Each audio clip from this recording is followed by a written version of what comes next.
I've already cut the dash on this Pro XP, but you should be able to see this. So that's the section that I cut out. So it's just right below the upper section of switches.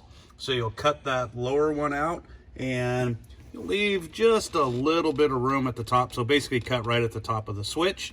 You want to make sure and leave just a little bit of room on each side for the screws to dig in, so that'll hold the mount in place, and then that'll open it up underneath. One thing to keep in mind is underneath here there is a fuse block. So it's two 10mm screws, one on each side of it. In there, super easy to take out. I recommend taking those two screws out and just lay that fuse block off to the side, just to ensure that you don't catch it with a with the saw blade when you take that cut that plastic. All right, to start running the cabling, first you need to take off the front fenders and the lower rocker panels off the car. It's really pretty straightforward. Several screws involved. There are the Torx 30s. Pretty much all the way around, and a few push pins. Using a driver makes quick work of it. You can pull basically the front fender and a rocker panel off fairly quickly. On the inside of the car, on the front fender, there are 3 push pins in there. One right there on the bottom, one about midway up, and then there's another one that's tucked way up inside that's a little more difficult to get to. Once you get that out, that whole panel will come off without too much issue. All right, when you're pulling that front fender off, pull it out at the front first and then kind of wrap it around so it comes off of the latch for the door. Once that's off, go to that lower panel. There's a couple tabs that hold it onto the side plastic. You got to kind of maneuver it a little bit, but it does pop free. Pull that, set it aside. And it's time to grab that front latch on those seats and get the both front seats out. So take the driver out, then go around to the passenger side, grab that latch and then pull that seat out as well, giving you access to the firewall behind the seats. Now it's time to run those headset cables. Let's start with the driver's side. So I'll grab one of our R-wraps, we'll put it on the cable, leaving enough length so that it'll hang over the left side harness so that it's easy to plug into a helmet when you need to. These R-wraps work fantastic. They don't pinch the cables, they don't cause chafing. They basically just keep you from having issues down the road with cable damage. So what you want to do is run it around, kind of secure it there, and then I run another one on the strap itself so you always know where that cable is at when you get in the vehicle. Now with that headset cable attached up above and to the harness itself, you can adjust it if need be later on. All right, now let's take the firewall out. These new firewalls are fantastic. They're just little turn tabs, 4 of them right at the top. Open them up and you can pull that firewall right out. This will give us access to behind the firewall where we're going to run the driver's side cable. The reason we're running it behind here is the ECU is right to the left and we want to keep that cable away from it as much as possible, and putting it on the other side of the firewall gives it a little bit more shielding. Alright, so I just used a unibit to drill a hole in the top of that outward portion of the plastic. Made the hole just big enough that that 5-pin connector will slide through it. This is a great location because there's a tube that runs right down the firewall right there, so we'll be able to fix that cable to it. And then there's also a grommet at the very bottom that you can pull that 5-pin through, so it'll keep it from getting chafed and damaged. So put your R-wraps on, get the cable tied to that bar, run it out through the bottom, and you should be in good shape there. And then it'll be time to run the cables down the side of the rocker on the vehicle. There's a notch in the support brace that goes from the lower chassis to the upper chassis bar. Run the cable through there. Make sure you keep that cable on the inside of that tubing. That way if you do hit a rock and it goes into that rocker panel, it doesn't crush the cable. Use your R-wraps, tie it all up, get it all nice and secure, run it up through the top, throw another R-wrap around it. This time we're going to go around the steering wheel adjuster stud that's on the bottom. It doesn't move, so it's not going to get pinched or anything there, but it does pull it up out of the way and keep it from getting cut, and makes it still accessible. All right, once you get that tied up, you're going to take the other end and go between the OBT2 plug and the bottom of the dash. Just kind of pull it through. That'll hold that cable up, and then bring that cable in through the back of the dash and out through the front of the mounting plate for the radio and intercom. All right, once you get that through, you can see you've got a nice service loop hanging out of there. And now it's time to start on the passenger side. You're going to want to take off that front fender and the rocker panel, just like you did on the driver's side. It's all the same fasteners, so you should be able to make quick work of this. All right, now you got all the panels off, you've got access. It's time to start running that passenger side cable. Start out the same way. Go to the left shoulder harness on the passenger side, so you keep them both the same. Driver and co-driver, the comm cables come out the left side. Wrap the R-wrap around it, and then come across to the right side shoulder harness and do another R-wrap right there, just to keep that cable from falling down behind the seat and getting stuck on stuff. Once you get that through, you're going to run it right down through the bottom, just like we did on the other side. Keep it close to that lower cage and keep it on the inside so it doesn't get smashed. All right, now that the headset's cables are run through the machine, it's time to do the PTTs, both driver and co-driver. We're going to start on the driver side, and I'm going to put it on the steering wheel, so the lower right spoke on the steering wheel that has all the controls on it. It's about the best location for it. Make sure you wrap that Velcro around there and get it good and tight. Have the cable pointing upward so that it doesn't go down where it's going to get in the way with your hands when you're trying to drive. All right, once that's done, you'll do a loop in that PTT cable and run a zip tie through it and attach it to the steering wheel. What it'll do is it'll keep that cable from getting pulled out of the PTT if it gets caught on something. As you can see, pulls it real tight, everything's all good. So now with the coil cord underneath, you'll take and do another R-wrap underneath there and go to the opposite side of that stud underneath. This will leave enough of a loop that the steering column will be able to go up and down, and you'll be able to turn right and left without it pulling on that PTT. Once that's done, run the excess over and out the mount, so we have the service loop just like we did with the headset cable. All right, now we'll move over to the passenger side. Did this on the lower left-hand side of the grab bar, putting the button facing forward so it's easy to press when you're holding on to that grab bar. I had the cable pointing down, that way it's easy to put a strain relief loop in it, and then run a zip tie through it, just like we did on the steering wheel, keeping that cable from getting pulled out if it gets caught on something or whatever. It'll keep that PTT working great. So take the other end of that cable, it'll run under the dash and up inside and out the front with the same service loop as we did on the driver's side with the headset cables and the PTT. All right, with the headset cables and the PTTs all ran with the nice service loop, it's time to get started on that coax.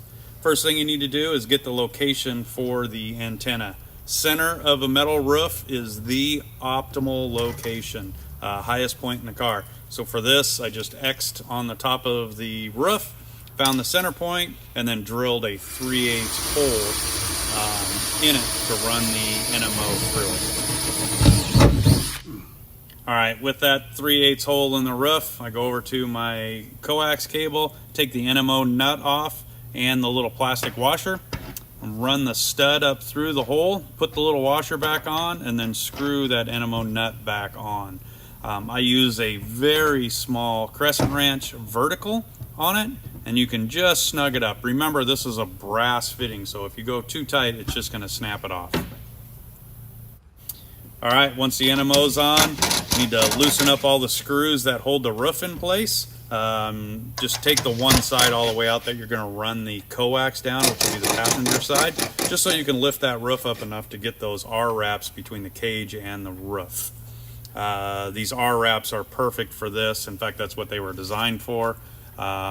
Zip ties have a tendency to crush the coax cable, causing transmit issues where you can't get out very far, have interference, have noise, that kind of thing. So using these Velcro straps is fantastic for the coax cable.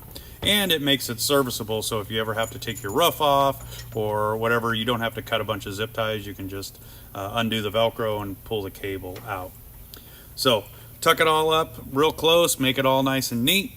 Get the two on the back, and then you'll wrap around the corner and start coming forward on the passenger side. Once you get that done, you have a couple choices. You can continue down the A-pillar using the R-wraps, or you can use what we used here, which is Casey Highlights' wire hider. It's just a 3M taped on extruded rubber piece that the cable runs through, so it hides that cable going down and you don't have any zip ties or any of the Velcro straps that you can see on the outside of the cage. You'll cut it to length, add the adhesive strips that you need, peel the backing off, make sure you clean that cage real well before you put it on, and then you just stick it on the cage and let it run down the A-pillar. Alright, so once that's adhered to the cage, it's time to run the coax cable through it. You'll basically just spread it up at the top and then slide the cable in as you go down. It's really pretty easy, and the cool thing is you can pull it out if you need to for any kind of servicing. Alright, once you have that coax ran down, you'll take that coax and it'll go underneath the rubber boot that's at the bottom of the A-pillar, and then that cable will run right alongside that A-pillar as it follows it around towards the front of the vehicle. Again, using our R-wraps, wrap it up, tie it up nice and tight, make sure you get it inboard on the vehicle so that nothing's coming up and hitting it, causing damage to the coax cable. So once you get that all tied up, just keep following that upper tube all the way around to where it goes in front of the shock mounts. Tie it all up with your R-wraps. Once again, it'll come across the front, and then you'll run it in that little channel right on the driver's side. That'll take it right behind the dash. This will put a little over 1.5 feet of cable going into the dash, which is plenty. Make sure that you don't do any kind of coils or anything like that with any excess cable. Leave that for a service loop. Alright, next we're going to gain access to that center console so we can run the power cable. You'll need to pull the cup holder deals out, and then also there's one screw underneath the cover on the shifter that'll need to come off as well. Alright, for this I use the Gardner Bender mini cable snake to pull the cable through the center console. It doesn't have to be this, but it did help. Ran it through the front, right up through that upper vent in the center console, and then back to where the cup holder's at. Once I got it back there, ran it through, and then I taped the radio end of the Molex connector onto the cable snake. Just a quick little couple wraps of tape, just enough to hold it in place, and then went around underneath the car and then pulled it through the center console. This kept me from having to disassemble that whole center console just to run that power cable. It worked really well. Alright, once the cable's through, go back inside the vehicle on the passenger side, and down by your left foot there's a hole there with a grommet in it. You want to pull that grommet out, just a round little grommet sits down in there, and run the power cable back up through that hole once you cut a slit in that grommet. You'll only need to have that cable come through that grommet about 6 inches because we are going to be mounting the audio filter on that firewall right by it. So first you're going to want to take the alcohol rub pad, wipe it down, make sure it's good and clean, so that 3M tape on the back of the audio filter will stick to the firewall well. Once you find the place for it, go ahead and push it on there. The adhesive will stick it to the firewall. Once it's on the firewall, then we'll take the 2 provided screws and screw it in as well, just to make sure that it's off the firewall, you know, when you get a little rowdy out on the trail. Alright, once that audio filter is mounted, you can go ahead and plug it into that power cable that you just ran through the center console. Now take that black ground strap and take it all the way up underneath the dash to the ground post on the bus bar. This will be a 10mm nut. you can take it off real easy and put that ground strap on there. All right, now I know what's going through your head. Why in the world can't I just hook my radio and intercom up to that bus bar that's right there? Well, what ends up happening is you end up with a ground loop, and you'll get a buzzing in the intercom and in transmit mode on the radio. So by going direct to the battery, it'll eliminate all of that ground loop and you won't have any issues. So for now, just use that ground post on there just for the audio filter, and we'll use it later on when we do the ground straps for the radio and the intercom to the mount. Now that you've got the audio filter mounted and it's grounded and plugged in, let's go back to that power cable in the center console. We need to zip tie that down so that it doesn't get into the drive line or anything like that, and then take it all the way back to the battery that is underneath the driver's seat. Go ahead and connect the positive and the ground cables direct to the battery, making sure that you get the bolts tight and everything's secure when you're done. With the power cable all tied in and the battery all hooked up, it's time to start putting the UTV Pro XP back together. So put the cup holders back in, put the cover back on for the shifter, get that all tightened down,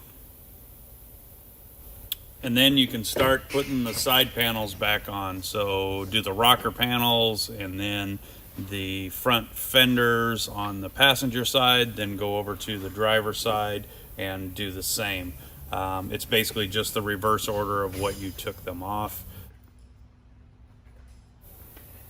Okay, now that you've got the body panels all back on, you can put the seats back in it.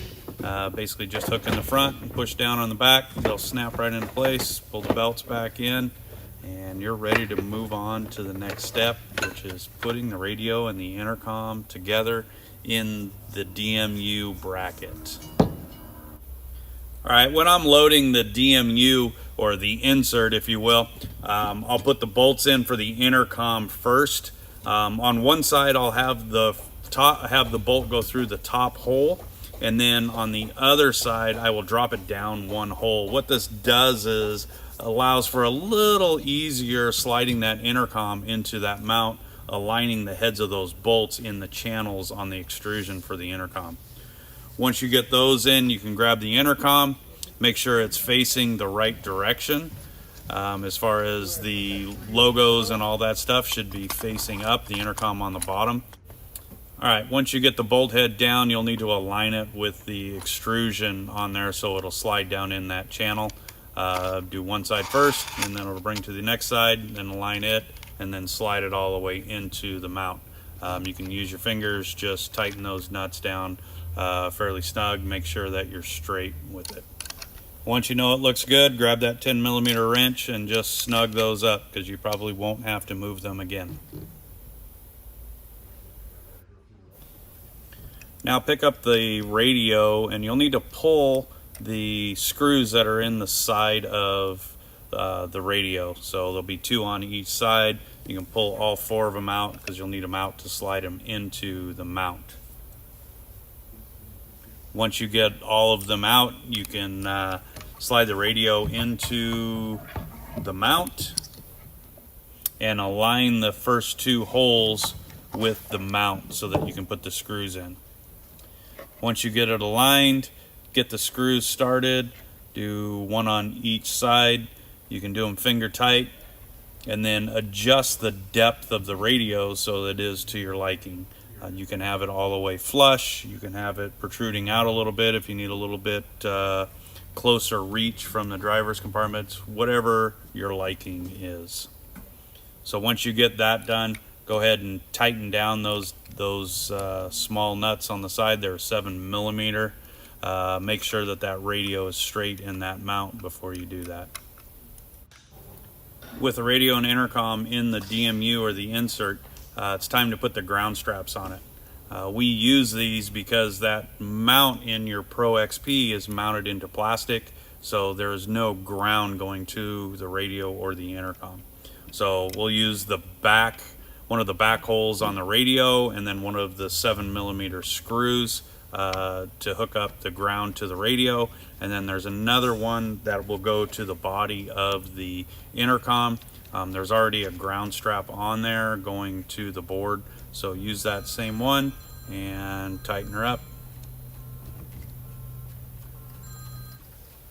Okay, now go ahead and plug in the 5-pin connectors that connect the radio to the intercom, and then pull out the little plugs in the driver and co-driver portion of the intercom. All right, now let's get the radio and the intercom all plugged in. So we're on the home stretch. So plug the power cable into the radio, and then the power cable for the intercom, and then grab that coax cable. You can pull that little plastic cover off of the radio itself. Screw the coax cable on there. You don't need to put any pliers or anything on it. Just make sure it's snug. You don't want your coax cable coming loose. It will cause issues.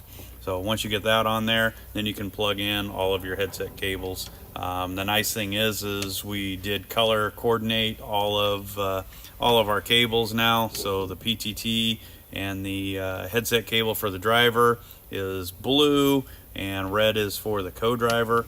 So it makes it super easy to plug everything in. Just make sure you look on the ends of the headset cables and make sure you get them running to the right seat, because it will cause issues if you try to transmit with the cables swapped. So now that everything's all plugged in, it's time to put that back into the dash mount itself. So super easy, just kind of pull the wires up, stick it on up in there, kind of lay it back in there. They got the 4mm screws that go in, one in each corner, and I'll line it up, spin it around with your fingers and get all 4 of them in there. Leave them loose until you get all 4 of them in, then you can tighten them up and square it all up. All right, now that you've got the radio and intercom installed in your Pro XP, it's time to Bluetooth that intercom into the ride command. So what you want to do is hit the phone button.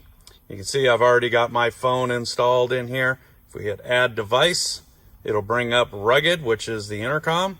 Click on that, it'll take just a couple seconds and it'll attach. Now we've got the phone and the intercom set up, connected to the ride command. So now you can go over to your music. You hit play on your music. Now we've got music playing out of the external speakers right now. But if you look up here in this corner, there's another switch right there. You hit that switch. Now it's playing out of the headsets. Pretty cool feature, so you can transfer from one to the other real easily. Pretty awesome. So there you go. No extra wires to hook up or anything. You can run that 696 intercom right directly into the ride command. You'll hear all of the audio prompts from the maps and everything else that goes on in the ride command, including the AM/FM feature as well. So there you go. Good job.